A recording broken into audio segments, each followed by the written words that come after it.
من يومين عني على بالي أكلة خشاف. أنا هي الأكلة ما بقدر أقعد بلاها، وأنت بتعرف أنا عزابي وقاعد لحالي. لما بشتهي على أكلي بوصي أختي معصام عليها، بس هي نسيت خبرها. على راسي، من شواربي بتاخدها. يسلم مع أحلى خشاف. أهلين بأبو السلام عليكم. الله يحييك.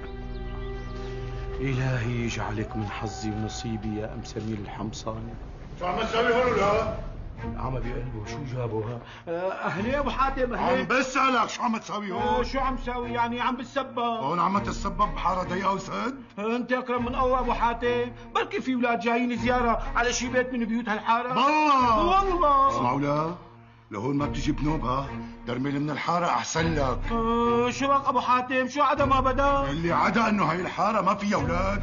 لا في أولاد أبو سمير حمصاني. ايوه أنت هذا اللي بدك إياه، أولاد أبو سمير حمصاني. شو بك أبو حاتم؟ ليش عم تخبر؟ امشي. أنت مالك أكرم من الله، الله بيرزق الدنيا بقلب الصخرة. امشي.